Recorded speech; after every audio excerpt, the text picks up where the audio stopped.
My name is Grant Torgerson in public speaking at Colby Community College, and here's today's audience. I'm Max Werba. I'm his friend. I'm Sutton Torgerson, his sister. I'm Tina, I'm mom. I'm Banks, I'm the brother. I'm Jackson. I'm his friend. The topic for today's speech is world poverty. You may be asking yourself how world poverty could be a persuasive speech, but there are millions of children in today's world that are suffering from this issue, and especially I thought this was prevalent in today's society. And this is no slight issue.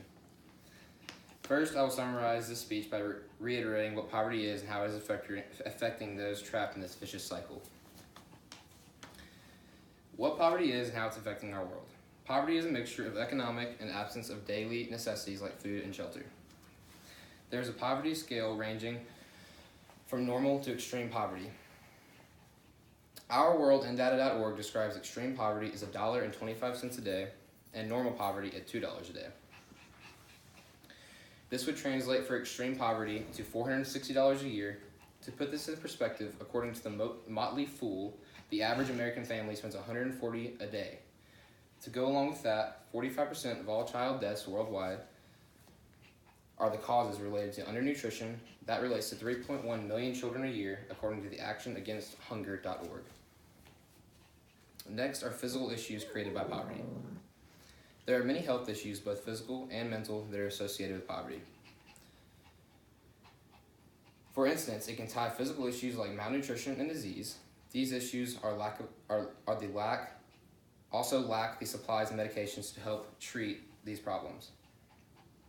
Most of the health issues stem from things like unclean drinking water and unsafe living conditions. According to Brogan Project, an estimated 8 million people die every year due to malnutrition and unclean drinking water. In addition, this leads to 30,000 children's deaths per day. This is also leading to lower life expectancy, which leads to stolen futures. Think of how many naturally smart and creative children never got to live up to their true potential because they didn't have the resources. Everyone deserves an equal chance at a successful life, and most people who are born into impoverished life don't even get the opportunity to show their full potential. Next are mental issues created by poverty. Aside from the expected depression and anxiety, there's the fact that when people are stripped from their basic everyday needs, they will go to unreasonable measures to get what they need. This normally creates a large amount of violence and conflict in impoverished countries and areas. In fact, there's a growing positive correlation between poverty and violence, as the two normally go hand in hand. Living in an unstable housing conditions, struggling to pay bills, and dealing with numerous other worries burn up cognitive capacity that would otherwise be used for productive activities. Now, I bet you're wondering, what can I do to help? Well, I have a perfect remedy for you guys. This is a simple act of sponsoring a child in need. What better time to do so than with the holidays coming up in just 5 months? So what is sponsoring?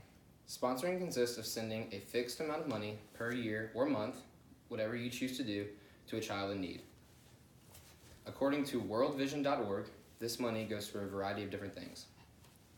It can provide money to those stationed in these countries to help while they're there, or it can provide a child family a very useful animal, such as a goat.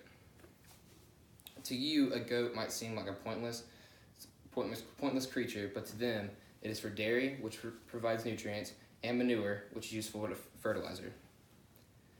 This in time can create richer soil, which leads to better and more crops. There are many different options to help. There are other animals like cows, chickens, and sheep, which all provide unique qualities that over time benefit families and areas in numerous ways. Another reason why sponsoring can be so efficient is the price. Most of the time when helping others in foreign countries, mission trips are looked to be the popular choice. I am a huge supporter of mission trips as I hope to go on one myself, but those trips can cost a large amount of money. Aside from the cost, there are also health hazards that come along with the traveling to foreign countries, like disease and even violence in some cases. So why not help from the comfort of your own home and a price that can be easily due to a college student's budget? Lastly, the benefits of this solution. First, the most obvious reason, it gives people all different sorts of opportunities to live a normal or more normal life. As I've talked about before, giving just once can create a chain reaction of prosperous events. Giving a child who's struggling the slightest glimmer of hope for better days is a positivity these children need. As for the betterment of the economic world, more food leads to healthier people and more money for surplus of crops. More money leads to better education and better futures. Brighter futures leads to more jobs, which then turns into more income, and cycle repeats itself. So by helping out those who are in need, you really benefit yourself in the long run. Lastly, it creates a fulfillment in not only the life of those who you're helping, but in your own life as well. I'm not saying this is a selfish way by any means, but some people do things for the bragging benefits, and that's selfish. But there's nothing wrong with feeling good about helping out others, both near and far from you.